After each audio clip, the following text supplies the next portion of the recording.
All right, we're back. Let's do this. Excited. Today we got a great guest, Ricky Krautman. Ricky Krautman kicking, and quick background: went to Syracuse on scholarship as a kicker.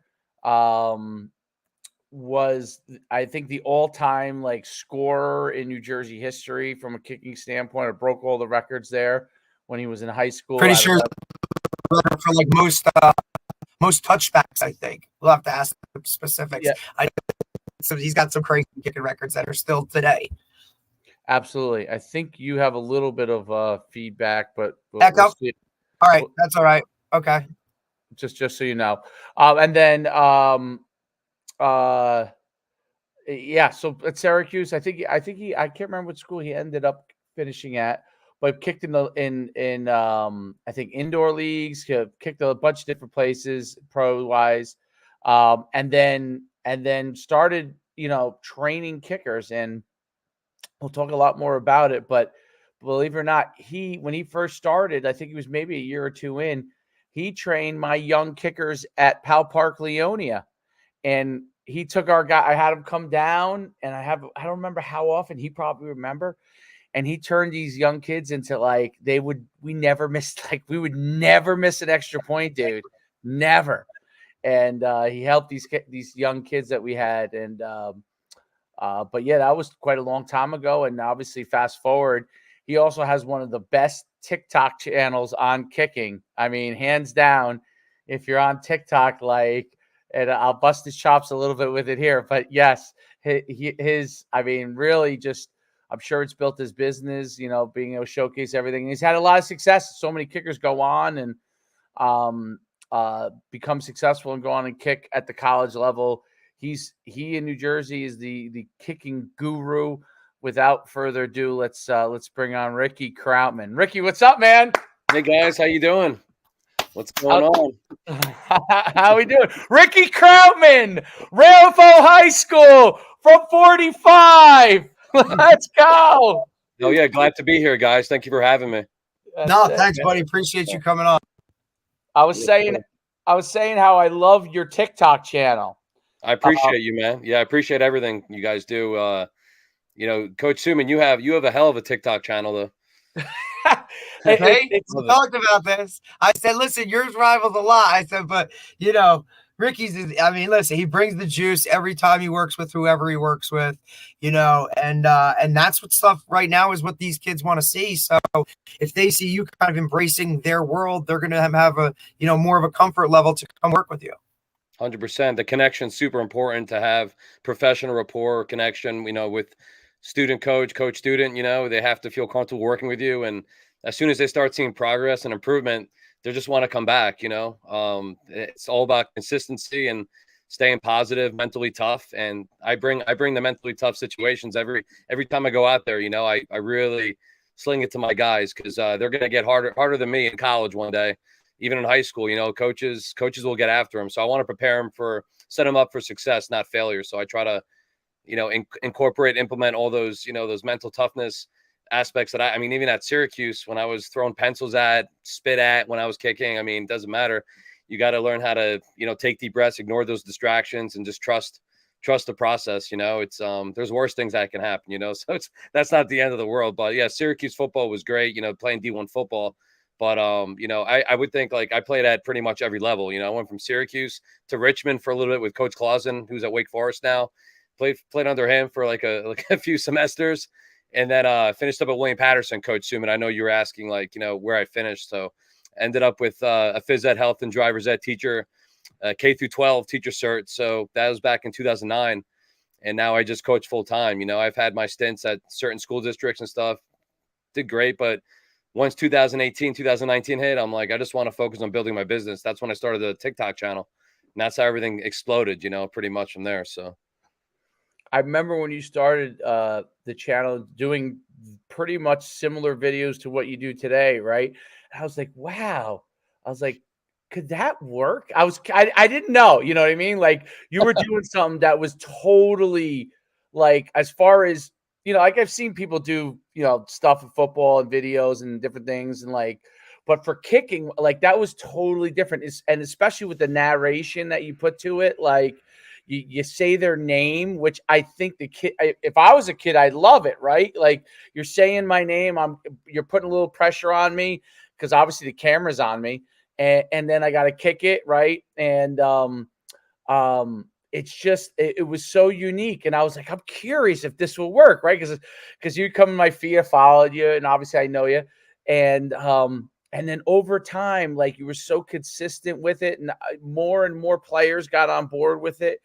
And I mean, I'm sure it's developed your business side, but it's probably also enabled you to like look at, because you have those videos of each one of them, you know what I mean? So you could Right. actually see like things that are working well at each time. Like when you put pressure on a kid, like who's starting to handle it well, who still doesn't handle it that well, right?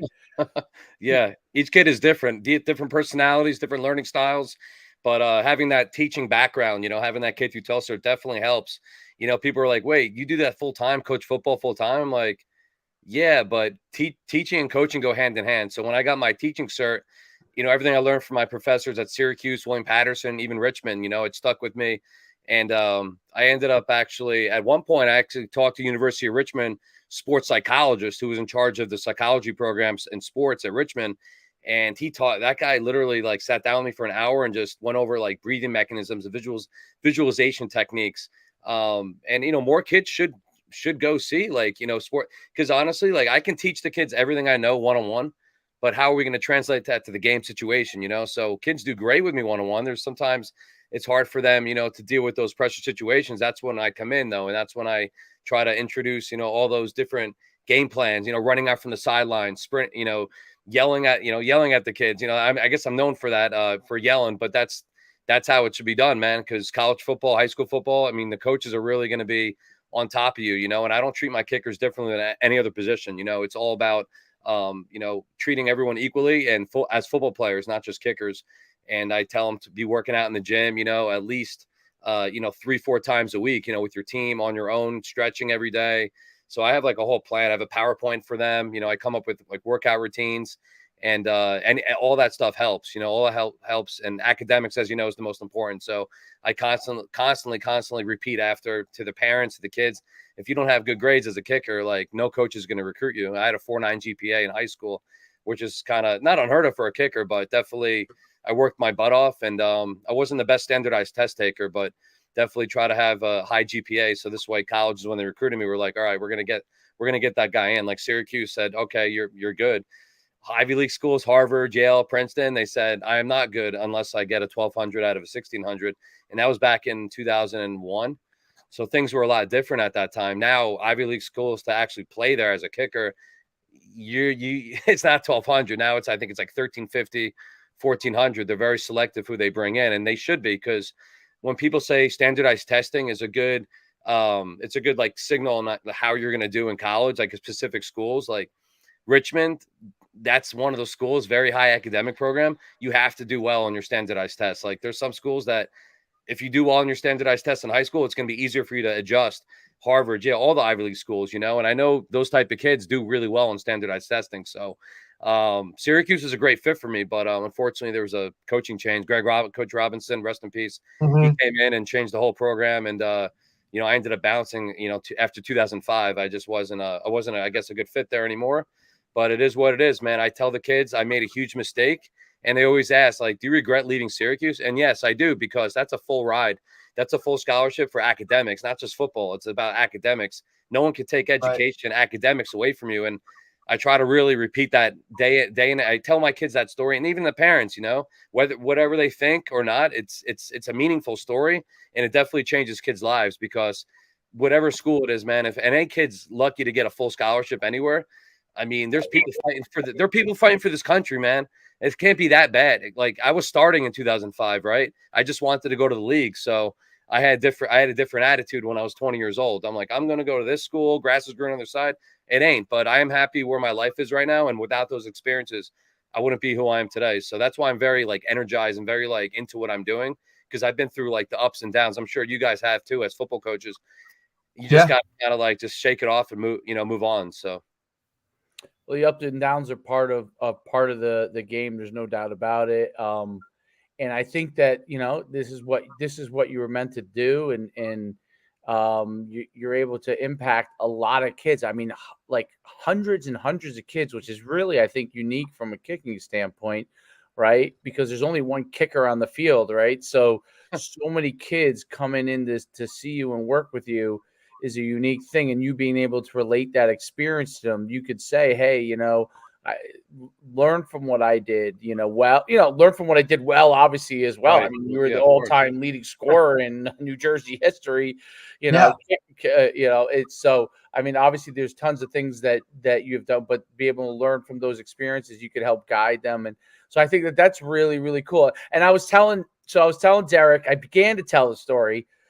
So now it clears up a little bit more. So 2009 was when you came out. So you worked with my kick. Like I had to be one of the first guys to have you work with guys. Yeah. Back with Powell Park, right? You remember that? Coach Brooks Alexander, and you were the first two guys to reach out and say, hey, can you coach at Pascack Hills? And now I'm still at Pascack Hills, which is awesome. Now with Coach Alexander, but he's at Park Ridge. We're scrimmaging them on Thursday. So It should be an interesting scrimmage. But yeah, you and then I had my stints with Coach Teal at Bosco and right. Yeah, and that's where I met you. Was you were working with our, I mean, we literally we did not have kickers, and then Leo, rest in peace as well. God bless that kid. Turned out to be one hell of a guy who you worked with consistently to like watch him go from where I saw him start and then to end up going to the University of Rhode Island to be the kicker and punter, right? Like, so he double dipped. And this was a kid who, when he came in, I could just remember Coach Toll being like, are you kidding me? This is the guy we got. And, Ricky, like, stayed the course with Leo, and a hell of a story, like, what a kid. Great family, but to see you, amazing. But to see you progress and kind of, push these guys along to, and like you said, you incorporate the other things that, a lot of guys don't think are even part of it, right? Everybody thinks, you just line up and kick a ball and, there's certain mechanics to it, but the mental aspect is huge. And you touch on that where a lot of other guys don't. Yeah, no, this is my passion, and I've been through the ups and downs. So mostly ups, though, like you said, like I'm just modest, they can Google me. You can look up all my accolades, 249 career kicking points. Yeah, man. I believe Angelo Guglielmano had beaten that. I know Catholic schools, they play a few more games, but I respect Angelo. Stop it. Don't start that. He's a great, no, Angelo's a great guy. He's at Stony Brook right now. And I know I've been following his career a little bit too. So we both got trained by Pat, the old school Pat Saint-Pierre. The greatest of the greats. A lot of guys, man.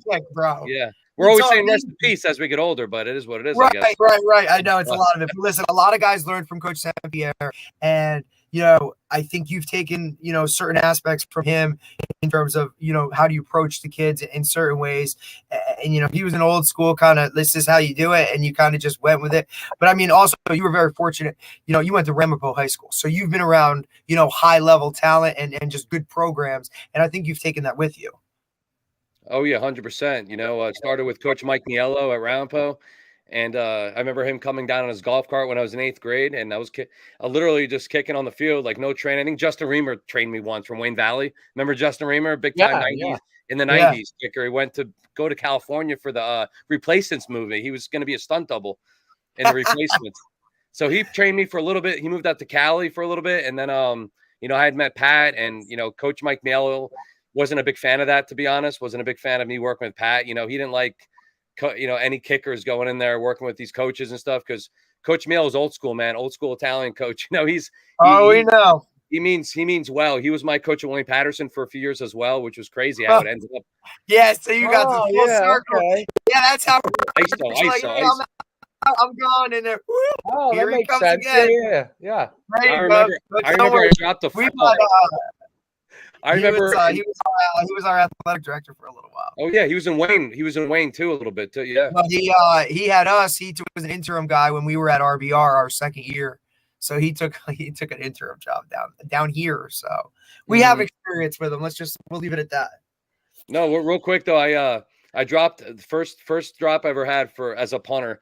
I dropped the snap and against Hobart. This was back in like 2007 at William Patterson. It was my first. I never dropped a snap ever in my life, right? I just, not that I got nervous. I just, I was looking out to kind of see the formation. It was fourth and 6, I remember, and I literally dropped the slippery new GST Wilson ball, and I literally like kind of almost like a surreal situation, almost like when I missed my extra point against Boston College, my first game. I almost like brought back these bad memories, and all of a sudden, like, I really did want to pull like a Reggie Bush and run around the field and score a touchdown, but I didn't. I picked up the ball. I ran like 2 yards, and then I saw this guy from Hobart. And it's D3 football, but there's some big dudes, This guy from Hobart was coming at me like 6'5". I reversed lateral the ball to my teammate. This was when Coach Meal was coaching at William Patterson, and my guy, Danny Nunez. Sure, he loved that. I come off the sideline. He goes, "Are you effing kidding me?" Takes his hand, like puts it on my neck. Takes my face mask. The guy, I love Coach Mike Neal though. He worked he worked me into something else, man. I believe my first year at Montclair State, which would have been the 2005 season, I believe was his either last season or one of those years where he was like on his way out. And, Montclair Willie P is always whatever. And so I can remember him there. And then, when we were at RBR, he was there for a little while, and that's kind of where I'll leave it, I guess. Coach Gibbs came in again. I saw, rest in peace again. I love it. Right. We're on 4. We're missing Gibbs, 4 man, now. But Coach Gibbs came in. He changed my life around too. I mean, talking about coaches making phone calls for kids, to colleges. I mean, Coach Gibbs doesn't have to pick up the phone and call Syracuse and these schools. He knew how good of a kicker I was. But when he got Coach Steve Bush to come in as the quarterback coach from Syracuse to come all the way to Rampo and watch me kick in person, that was like, the guys on my team were like, obviously a little envious. They're like, wait, how are you getting all these schools coming to watch you? I'm like, well, look what I'm doing for kickoffs. They're going through the uprights. Of course, the schools are going to go after me. So I was pretty modest, but also I had that cockiness. You have to. I mean, if you're an All-American kicker, you're going to be cocky. Mason Crosby and I are the same year, believe it or not. Mason Crosby looks a lot older than me, but he's like my age. And we went on recruiting visits together. And I remember still, man, I brought Pat St. Pierre with me on 2 recruiting visits. And he was helping other kids at the camp. That's how good of a coach, good guy Pat was. He was actually helping kids at Michigan and Georgia. I'm like, what? I get this guy to come with me to camps. He's helping out other guys, but he's helping out everybody else. You're like, hey, coach, I brought you with here for me. That's just the type of person he was. And, is this Bush too from Mid? As well? That's Bush who's at Mid North now, right? I think he is. Yeah, it is Steve Bush. Yeah, Coach Bush. Dude, he's one. Listen, he's awesome down here. Great guy. We've had a good relationship with him because we came down here to the Shore Conference. Not many people chuck it around like we wanted to. He was one of the few that kind of did that. So we took a liking to him right away. Oh yeah. Coach Bush was awesome, man. What he did, as a leadership role as a coach as well. Like he had a great professional rapport with the college athletes, at Syracuse, and Coach DeLeon, again, rest in peace. Oh yeah, DeLeon. Coach DeLeon, the best. George DeLeon, man. Everyone knows that guy, the best, bro. The best.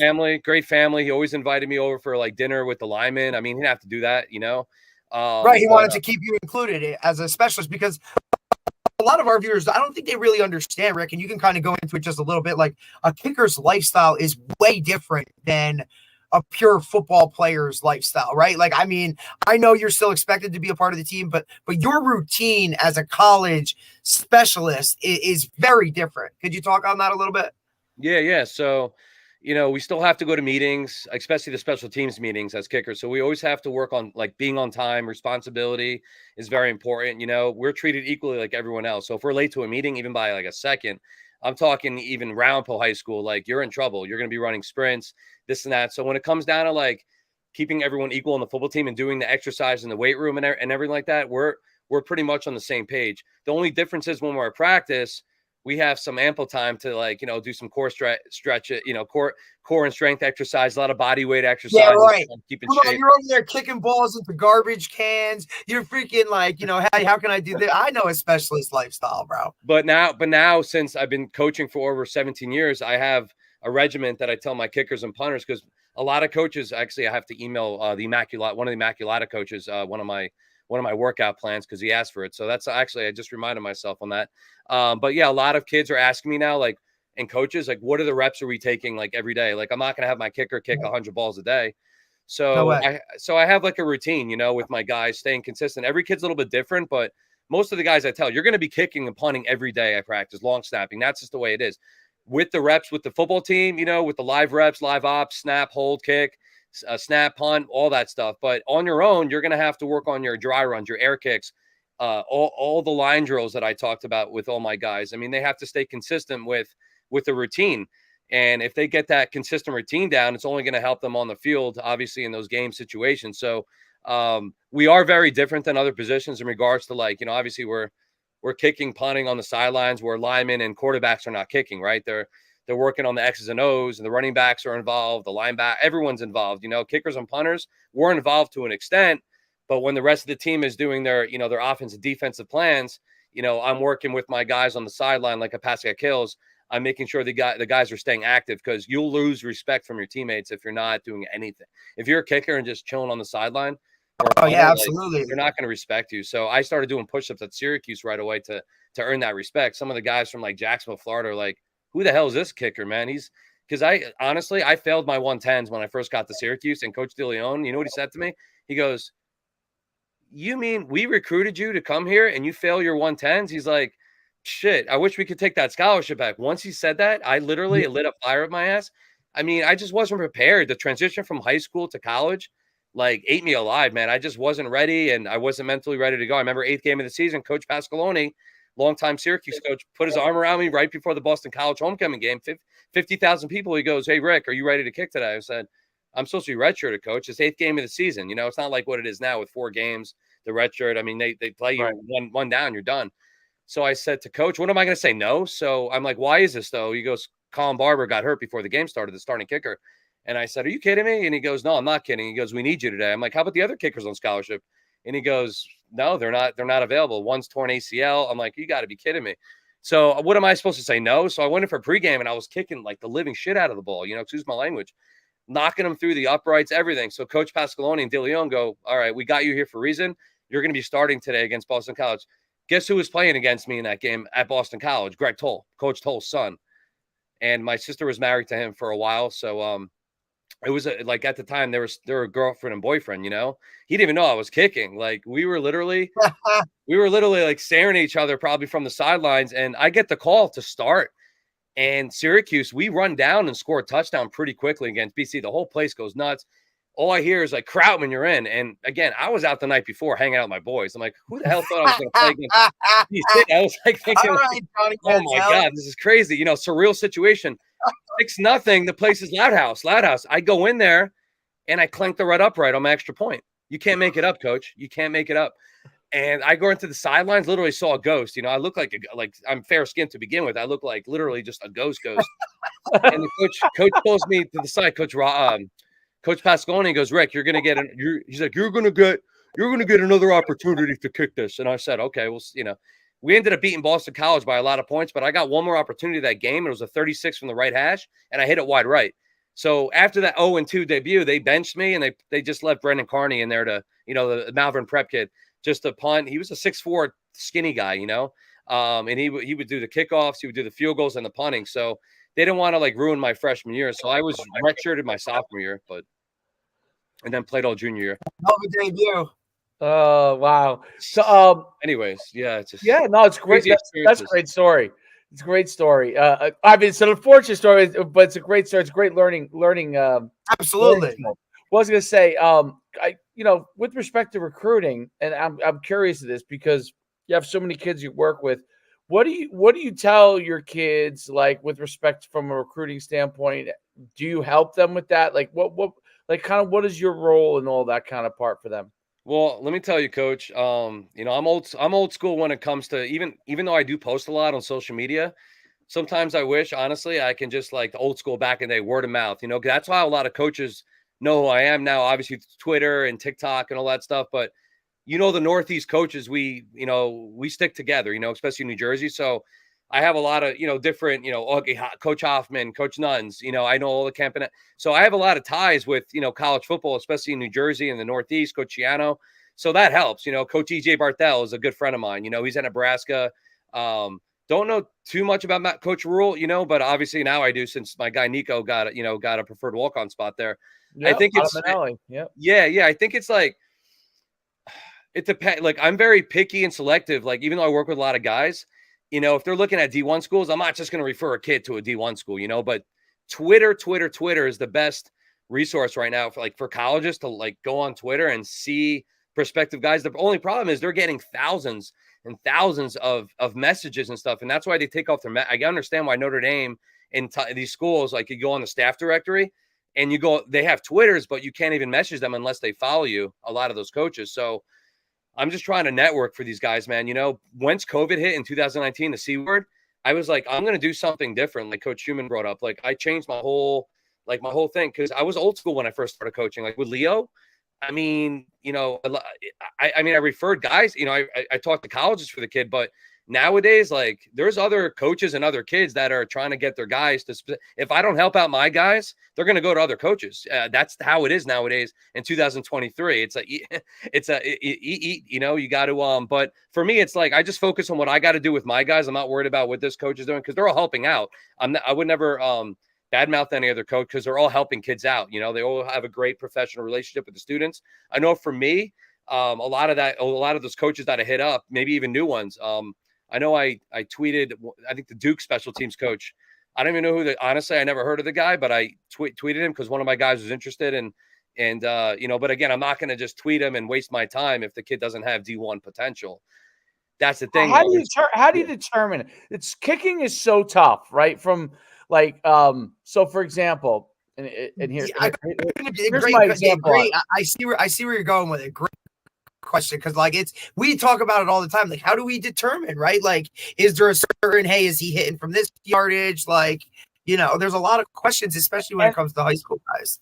Absolutely. And there's a lot of video, right? So there's a lot of video of kids making long kicks, but how do we know if that kid's like, so what are some of the things that like you look for that makes this a kid or a recruitable kicker, and I know you do punters and everything, but long snappers, But what makes them recruitable?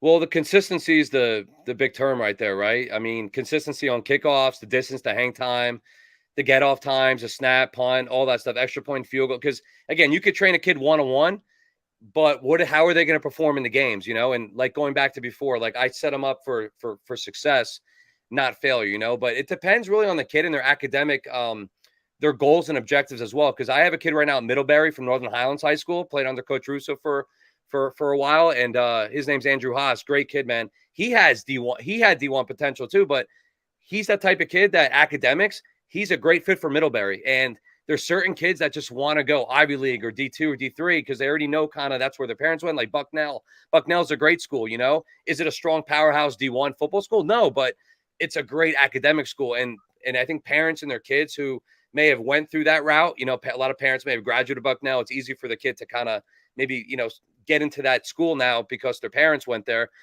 For me, though, I think it's not really, and I hate to say that because I don't really like the stereotype kickers. He's a D1 kid. I mean, listen, there's a lot of D3 kickers that could play on the D1 level, 100%. And it could be anywhere from like maybe students that for D3 schools want to stay more local to their towns, to the state. They don't want to travel. They don't want to travel across country or, they just don't see themselves sitting on the bench for 4 years. D1 football, as you know, is a very competitive. I didn't see really my first starting year till like 2.5 years when I first got into Syracuse. I had to earn that spot, and a guy like, my brother Ross, who also played football at Syracuse, he came in there as a freshman and beat out a senior and a sophomore. And it doesn't matter who's in front of you. That's the thing. Like, and you don't have to be, you don't have to be a 5-star. I'm not a big fan. I do my TikTok ratings on kickers. Like he's a 5-star, whatever. But honestly, I don't, if a kid's kicking off a stick at a camp with 100 kids and kicking a 55, 60-yard field goal, that's great. It shows their leg strength. But how are they in games though? I want to see how they're in games, like with pressure on a 33-yard field goal. I'm not worried about 55s.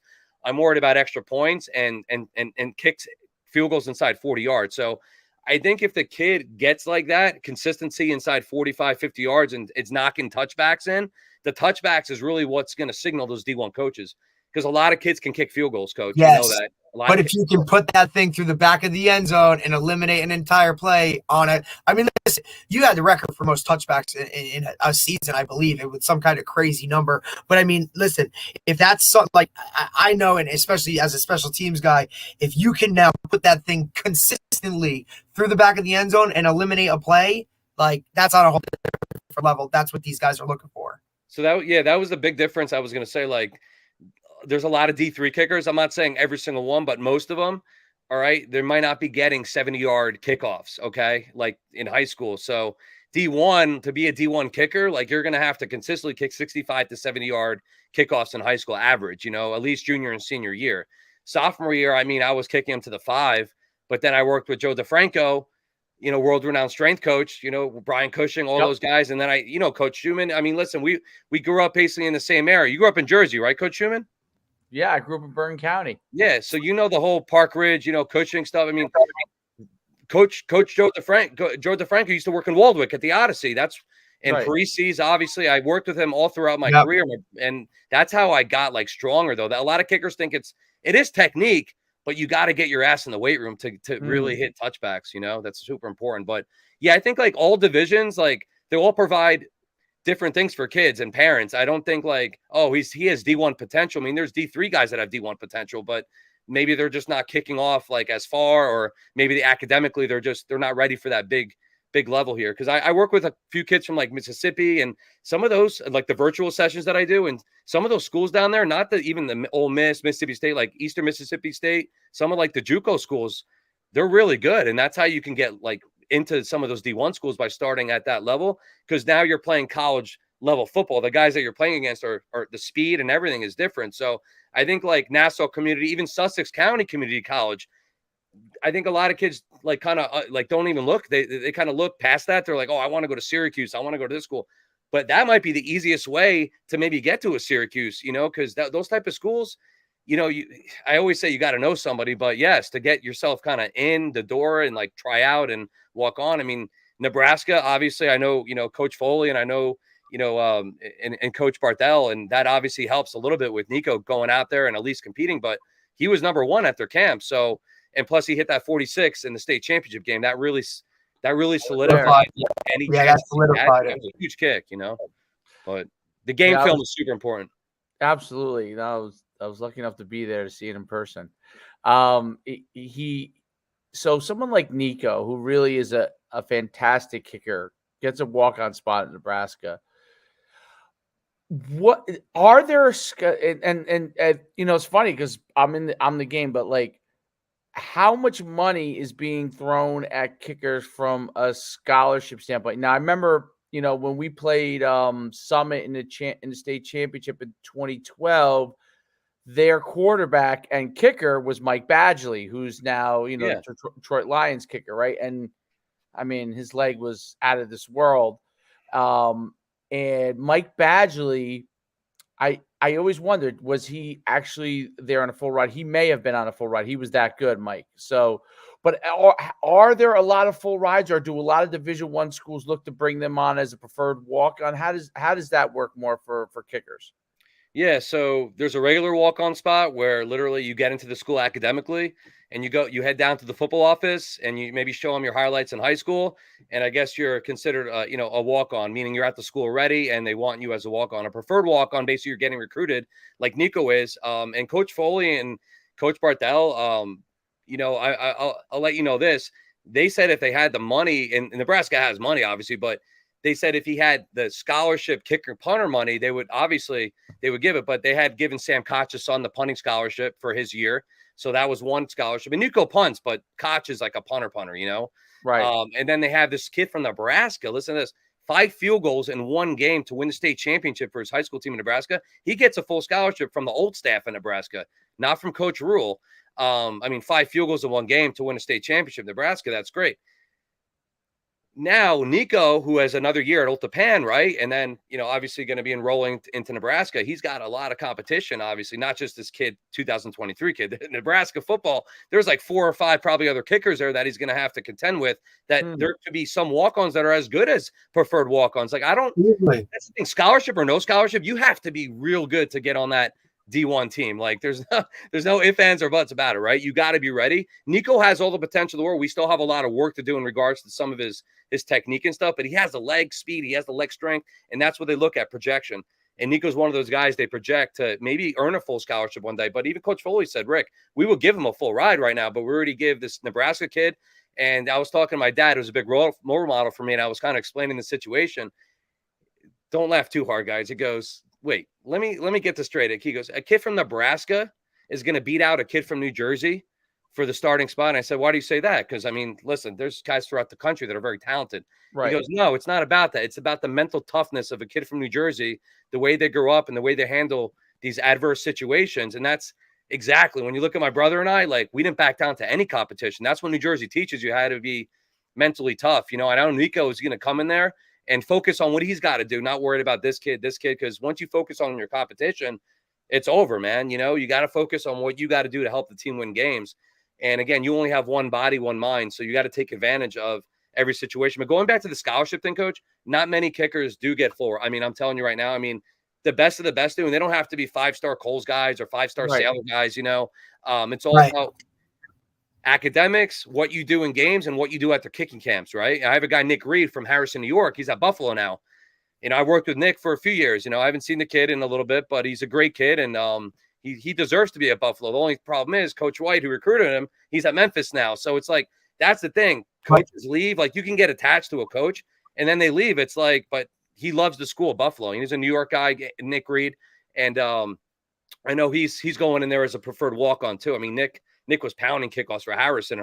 That's the thing, like getting a full ride. I mean, a lot of schools like University of Missouri, they're not going to give you a full scholarship until you earn that spot on the team and start solidifying yourself, right? And that's solidifying yourself. And that's 100% cool, man. I'm cool with that, because why would you full scholarship a kid out of high school if literally he gets there and he shits the bed, basically, you know, kind of like I was an All-American, but I didn't do well at all freshman year at Syracuse. I was thinking to myself, I wouldn't be surprised if they don't, you know, ask me back for next year, because I just didn't have a good freshman year at all. Physically wise, focus wise, I just wasn't there. I think I was like a homesick thing too, you know, even though Syracuse is only 3.5 hours, I just like, you know, I missed family. It just was a different thing. You know, I grew up in Wyckoff. It's a different community, Syracuse, you know, so I was like trying to get used to things and the environment. And, but yeah, man, I mean, Syracuse is a great school. You know, if I had to do it over again, I wouldn't have transferred, dude. It's Syracuse. You're getting a free education there, you know? But going back, Coach, yeah, just to solidify, like to repeat the whole scholarship thing. I mean, my brother got a full scholarship. I mean, I have Pat Ryan at Georgetown. Georgetown doesn't give like full rides like that, I don't believe. I think he might have gotten a lot of money going there. But it's just very tough to even a school like University of Northern Colorado. They give full scholarships, but to go to a school like that too, you got to have that 65, 70-yard kickoff status. I mean, you're not going to go to even like the smaller D1 schools, like the smaller, you know, I guess what is that? Texas State, like some of those schools, right? You still got to be one of the best kickers in the country to play at these schools, man. William Patterson, all right, now we're talking D3, where I graduated. I know you can't compare Willie P to Nebraska football, but film is film and kicking is kicking, right? I had a kid, Nick DeAngelis, who played at Ramsey High School for 1 year, goes to Willie P for 2 years. Coach Franklin asked him to walk on because he came in there and he made the team as a walk on. That was like a walk on, not really preferred per se, even though he was getting recruited and he was on the team. I mean, Penn State, that's crazy, you know, and he doesn't have to play on like lately in the games to make himself the happiest. He's on the team already. It's Happy Valley, right? I mean, he's already in a great mood. He's doing great with you know, all the coaches and stuff. It is what it is. But, anyway, so yeah, I could talk forever, Coach. You know, man. I got a question for you. So the explosion of like obviously what you do on the camp tour, like Coles and Sailor, and then, you know, I'm good friends. Yeah, I'm good friends with, I don't know if you know Mike McCabe, but yeah, I know Mike. Yeah, of course. Yeah. Mike McCabe, who like really works with, he's in Florida, I think, primarily. Alabama, maybe, or Florida. Well, he's from Alabama, right. He's Alabama. Alabama, that's right. That's right. He used to coach at Prattville. So, so Mike McCabe, you know, and so the explosion of all this stuff, right? There's a lot more kickers like really pursuing the position, right? I know it's a good thing from a business standpoint, But have you found that kickers, like the expectations, like, is there like, do parents and kickers expectations align with what is the opportunity? Like, how do you coach them on that? Because kickers to me, like, I can't believe I'm saying this, but like quarterback parents, kicker parents, usually are the two groups of parents that have unrealistic expectations of what can actually happen from a college standpoint at that position. And the main reason why is there's only so many spots, right? Like, one kicker comes out on the field, one punter comes out on the field, one quarterback comes out on the field. It's not like you got 5 wide receivers out at one time. Right. You know, so it's that kind of a thing. How do you temper that? How do you discuss that? What do you see when people come to you, right? Well, and that's the thing, like right now in 2023, the biggest recruit I have right now of mine is Nico Adambanelli going to Nebraska. And there are other kickers that I train that are his year, juniors right now, that are feeling some type of way. They're like, wait a second, how is this guy who I'm as good at in practice, whatever? There's always going to be those guys because they're competitive and they want the same opportunity. So at the end of the day, it goes down a game film, right? Nico Adambanelli, 46-yard field goal. I think Coach Bartel was at that. I mean, the whole Rutgers staff was at that game. You know, Coach Jan was on the sidelines. That was the biggest kick he could make. So I tell parents that game film, just to like calm them down, the consistency, the charting that we do every practice. You know, we chart the kids, you know, making sure they're at pass at kills, you know, for instance. And again, the college process is not easy at all. I just tell the kids to look at, and the parents are really good with this with me too, that because when I mention the academics, which is the most important thing besides family, they really look at that. They're like, all right, let's try to really work on my kid going to a specific college for a specific major. And then maybe football will help my kid get into school. That is true. Listen, I got 5 full scholarships out of high school, you know, for having a 4.9 GPA obviously helps a lot. But, you know, my kickoffs, my field goals, everything was pretty darn good. And I didn't even punt in high school. Can you imagine getting 5 full scholarships in high school nowadays and not punting? You have to be like God, basically, of kicking. So that's one thing nowadays, too. Like, the more versatile the kid is, he punts, he kicks field goals, he does kickoffs. I think a lot of parents think that their kid is just going to go out there and kick an extra point and get recruited. No, nowadays you have to do all 3. And you have to make sure that you're taking, you know, the right amount of credits for your high school. You're involved with the community service. That's the thing. Like, some of these parents are a little bit diluted because they feel like football is the only way their kids are going to get into school, but it's not that. They look at everything: your transcripts, your resume, your community. Even Syracuse, they wanted me to write essays and stuff for them, like the reason why I want to go there. You know what? You know, why are we? You know, you always ask the whys, right? And you want to be able to be a good fit for that school, you know? So I try to temper like everything, just talking to the parents about let's find a good fit for your kid, whether it's, God forbid, your kid gets hurt. Let's say he goes to Rutgers, right? He wants to play football, but he gets hurt one year, right? And that's it. Does he or she want to stay at that school? Okay. Or are they going to be miserable at that school? That's the thing. Like, I transferred to a few schools, man. I wish I could have just stayed at one school because I'm all about stability, right? Even though I'm like literally all over the place in general, right? I'm all about stability, though. That's my personality. You know, I want to make sure it's organized, structured. And that's how I present to the parents how everything is run. So like a guy like Nico going to Nebraska, I know it's early in the game. There's some kids saying, why did he commit so early? I mean, why wouldn't he? He's been out there a few times already. He loves the facility. They're building it up. And that's the thing. Kids and parents, they have to start doing the research and they have to start visiting these campuses. You know, a lot of these kids' dream schools, UCLA, USC, Miami, Florida State. Okay, I get it. But are you looking at the majors? Because again, God forbid, football doesn't work out. Can you see yourself at that school? So I think I open up a lot of parents' minds and the kids' mind. Like, he does have a point, you know, because I don't want kids transferring like I did, right? Tate Martell, another guy, QB1 guy. You know, that dude transferred how many times? Tate Martell, what, 3 or 4? I mean, that's now he's nowhere to be found. So, and the high school kids too, Coach. Nowadays, they're transferring from this school to this school.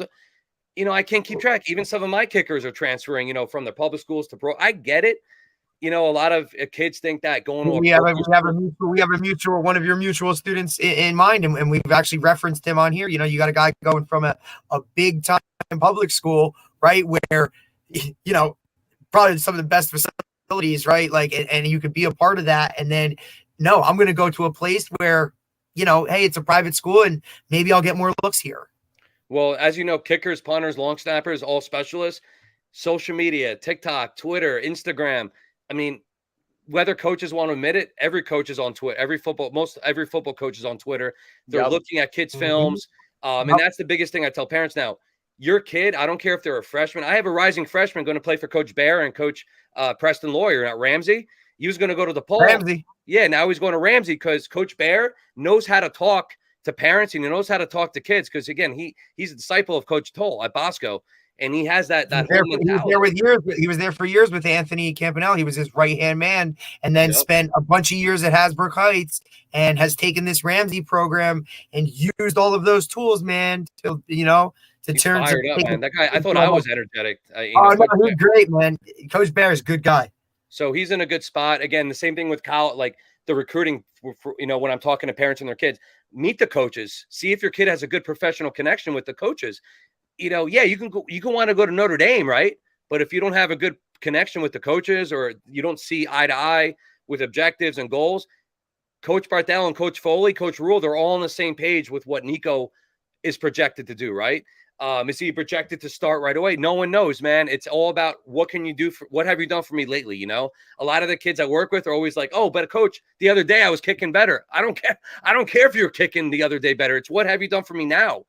And life goes on. You miss a kick, you move on. That's just part of life. But it's easier said than done. You know what I'm saying? You really don't understand that until it happens to you. Like the Syracuse game when I missed that extra point, I thought the world was over. Basically, I was on ESPN when I missed that extra point.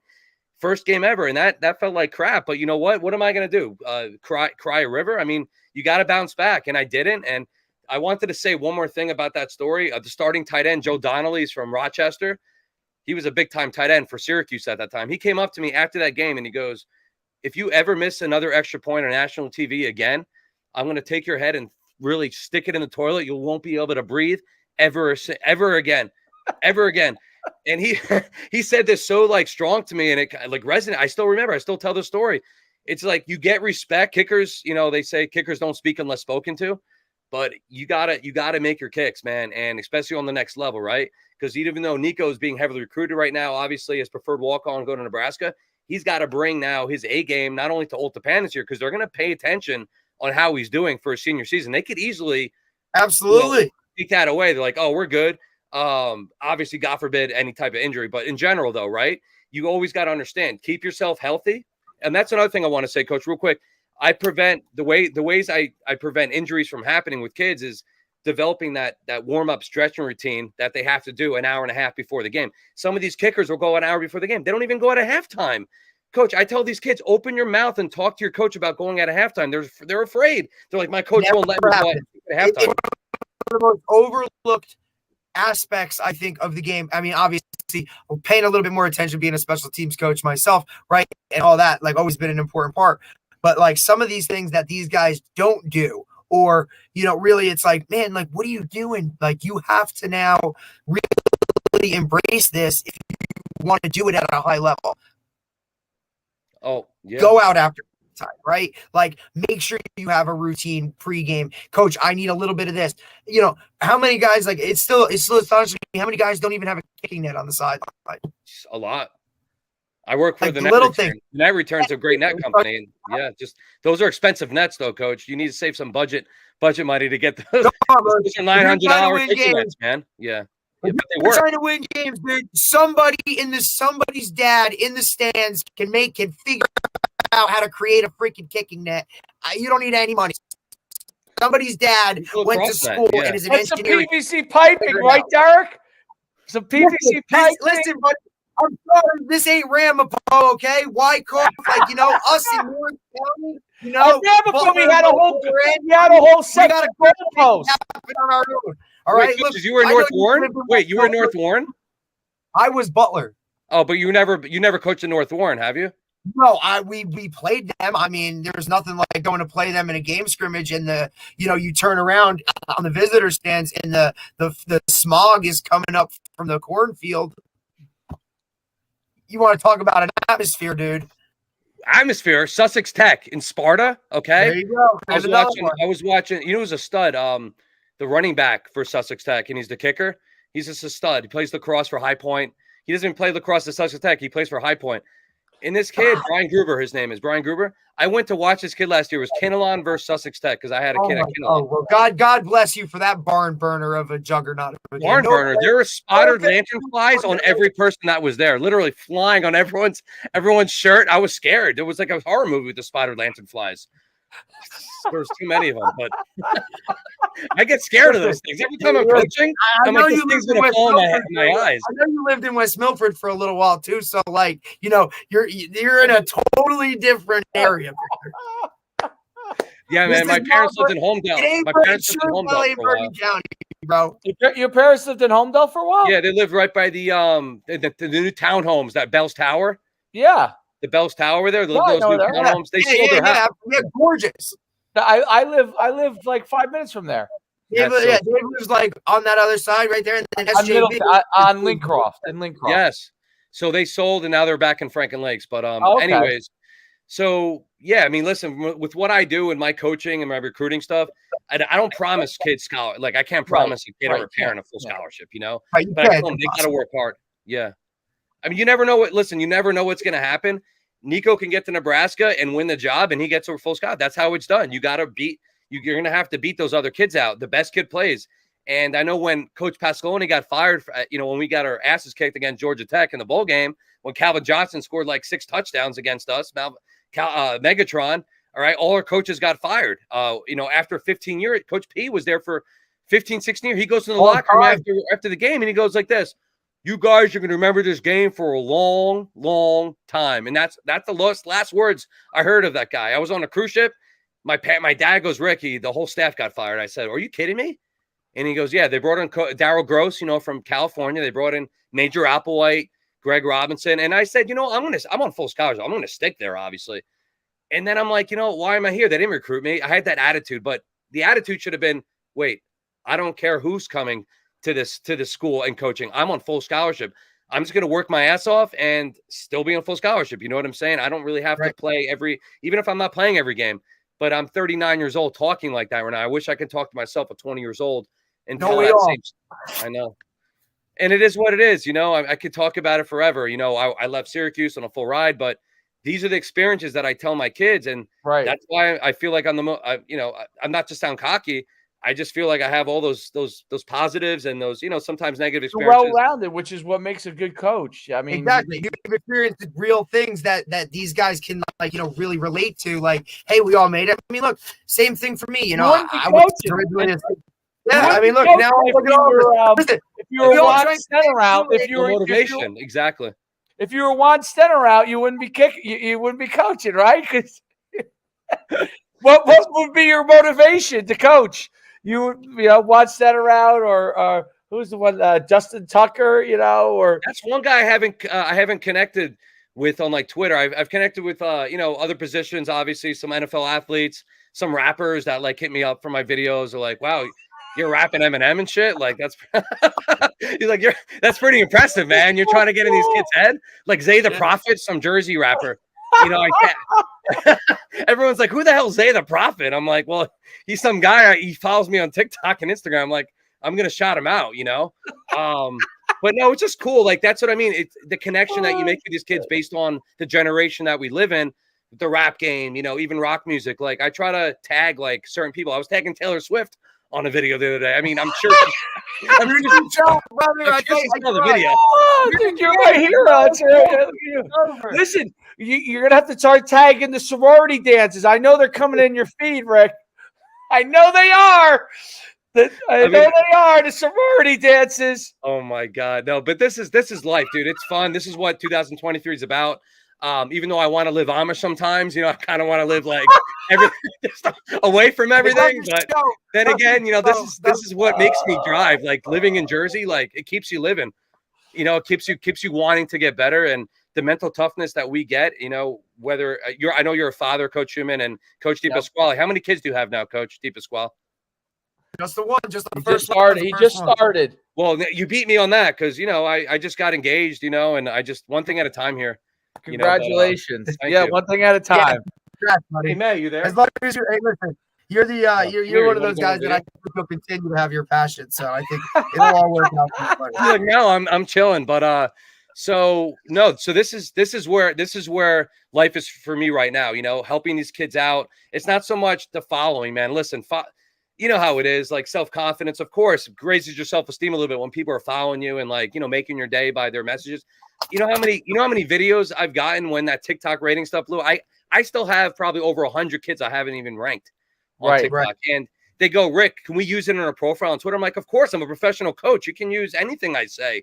However, rankings, they're gonna look at the video and say, oh, it's just one kick, obviously. Okay, but at least it gets you noticed somehow, because that's what the kids on social media want now. These kids from Mississippi and Missouri and some of these schools in Kentucky, they're not getting looks, these kids. So social media is the easiest way for them to get out there, you know, and that's why I love doing what I'm doing, because I'm helping these kids, you know, and I don't charge kids for that, man. And people think I charge kids for like the rankings.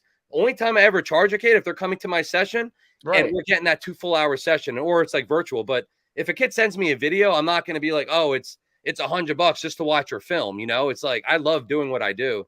Even if a kid sends me a few clips, I mean, that's a connection. That's how you start working with kids, by just not being their friend, but, you know, talking to them and getting to know them first, versus like, oh, this is what the money, it's all about. But no, dude, if I had to do it for free, I would. You know, I love doing what I do, but at the end of the day, I have my degree in teaching, and parents, I tell parents that right away, and they're like, wow, okay, I trust you with my kid, because, you know, you have you have that knowledge of phys ed, health, and driver's ed. Like, you know how to connect with my kid because of that, you know, and I help them out with school too, tutoring. I do tutoring, whatever, man. That's it. Don't ever undervalue what you do. You know what I mean? You never. This is from one business person to the next. You have an expertise that other people don't have. Don't ever undervalue that. Don't ever think that you don't deserve to get what you get, you know, because you think doing people a favor. Listen, you working with them is making a difference that they could not get anywhere else. So don't ever undervalue that, because that's important. That's great advice. And in our industry, you know, Nick Saban doesn't undervalue himself, right? So, and his kicking coach, who may or may not even know as much as you, is getting paid a lot more than you are, right? So that's right. That's right. So don't ever undervalue what you do. You know what I mean? So I want to tell you Coach Saban's story real quick. Great. I want to hear it. I was the only kicker ever in the state of New Jersey to get recruited by LSU, right? Greg Montgomery, great friend of mine, passed away, you know, a few years ago. You know, I had met with him with Matt Stover. Matt Stover was a former kicker for the Ravens, you know, for several years. So we had met one year down in Maryland, and he saw me kick before he sent any type of recommendation to LSU. And Coach Saban, when he was at LSU, he said, I want to see you in person. So what happened was, he saw me in person. He's like, Rick, you got great technique. This is what Greg Montgomery and Matt Stover said. He goes, we can make that call to LSU, but we're just letting you know, we can get you down there. But to get a full scholarship there, or at least get on that team, you would have to beat out another kid from New Orleans who's like a top baseball player. Like, the kid's an athlete, Chris Jackson.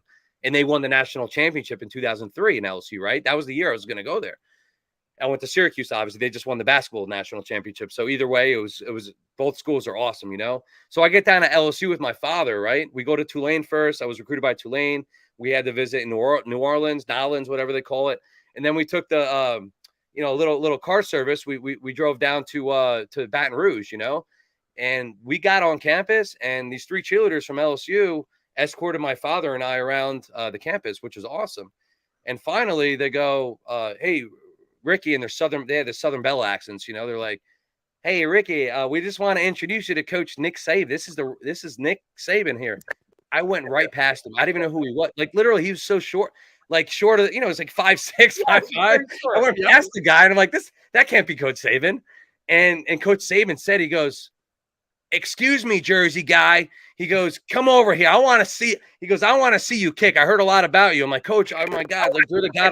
I'm so sorry. I didn't know who you know. He goes, no, don't worry about it. Just kick the damn ball today. So I actually did very well. It's just, I mentioned that other kid, and I knew you don't have to know who I am as long as you make this. And I kicked very well that day, but at the end of the day, they brought the kid. I had to be that much better than that kid from New Orleans to get. And we were about even. And what are they going to do?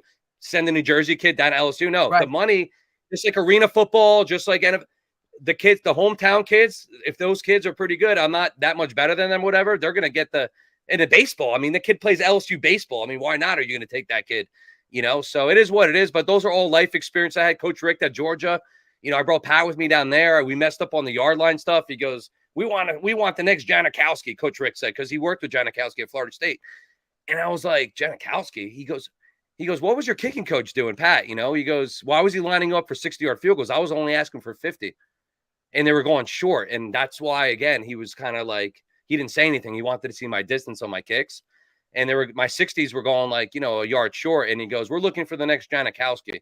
It's Georgia's Georgia, man. You know, he'll say Coach Rick is a great guy. He said it right to me. He goes, you know, we're looking for 75-yard kickoffs. And I just wasn't getting them at that camp. I went to 7 camps in like literally a month, you know, back to back. Like Nico Adamanelli, he went to a lot of camps, but he preserved his leg. He knows how to ice and preserve his leg after, you know, not to overdo it. Because, you know, these coaches, you know, even at these kicking camps, they overkick their kids, man. It's a lot of kicking. I'm sure.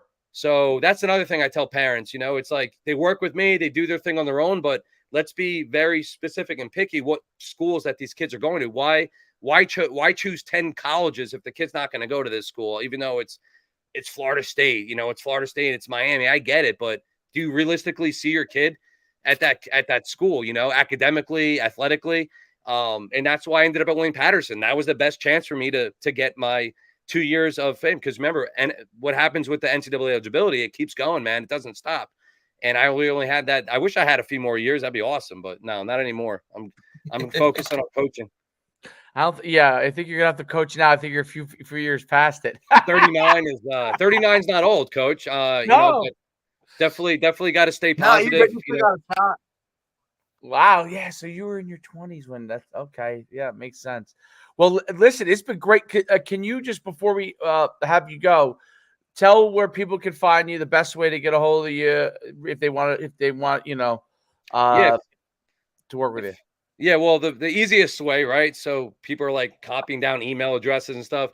You go to Google, you type in Ricky Krautman on Google, and all of a sudden you're gonna see a list of like contact information, everything. My website, KrautmanKicking.com, Instagram, TikTok.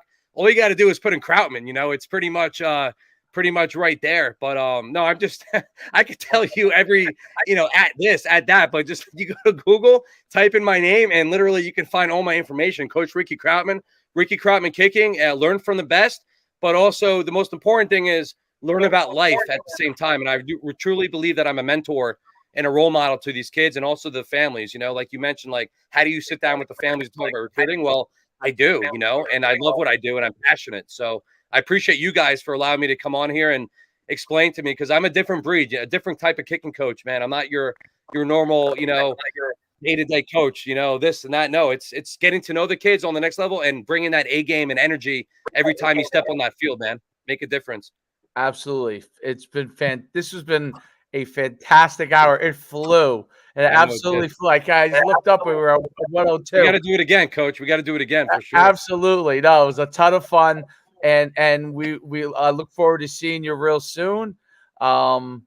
Listen, keep doing what you're doing. What you're doing is great. It's unique. Like it comes into my feed. I must like it in my algorithm or whatever. So it's great, and I get to see what you're doing, and it's awesome. And it's helping the kids, and that's the most important thing. So we got to all keep it going as coaches, man. Got to keep making a difference in these guys' lives. You know, let's do it together as a team, and I hope to run some camps with you in the near future as well. So let's absolutely, we definitely should connect on that. Absolutely. Thank you, guys. Absolutely. Hey, thanks for the day, man. Appreciate you, buddy. See you later. Bless you. Bye. Thanks, bud. I guess. Bye. Woo! That was great. Telling you. That's it. People say I bring the juice, bro. He brought the juice, dude. He brought the juice, and that's what we want. The energy was awesome. I now know everything to do. First of all, I didn't realize all these people passed away. I didn't know. I mean, obviously I know some of them, but like I didn't know all of them. What's that? Oh, rest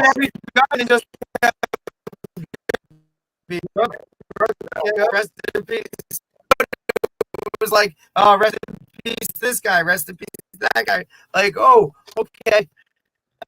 I was like, I didn't realize so many. We lost so many that like, it just shows us where we're going, right? It's like, but yeah, listen, I know. like I said, he's a. I started Googling each guy as you say it. I'm like, oh wow, that guy passed away. Oh wow. Oh my God, you're right. Yeah. Oh my God, yeah, right. But like I said, very a unique perspective in terms of like how he approaches it, how he approaches his guys on an individual basis. Also, just a whole different world for anybody who's watching who kind of is in that specialist. He talks about like that. Even the best guy he trains isn't getting a full ride. You know what I mean? So if that's looking at it from that perspective, and like I said, it just different viewpoint for a lot of guys that listen to what we do. Absolutely, and look, he talked about it's funny because he hit on the things that I talk about all the time with respect to Twitter and how important social media is in recruiting. It's like right. And I talk to all these parents all the time about it, obviously with what we do with the D1 promo, and so many like I feel bad that I'm convincing them. I'm like, no, listen, like no one knows what you're like you don't have a following. Like people you have to be able to reach out, have to be able and leverage someone's like that's following. great. So, you can post little Jimmy's video on Twitter, and that's great that your 45 family members are going to be able to see it. Right, but when Ricky posted on Kicking, like that's a big deal. Now right? it's so he's validating, right? And that's what we talk about with what we do with the D1 program, me and Mike Farrell. So it kind of was like it was interesting, and he was saying how he didn't really understand that at first, and then now he does. But it's a big thing. So anyway, that was a great podcast. We'll let it run. It's been a long thing. We'll end it right there. I think we'll be back on Thursday. We'll be back on Thursday with another one that should be good. So I'm looking forward to that.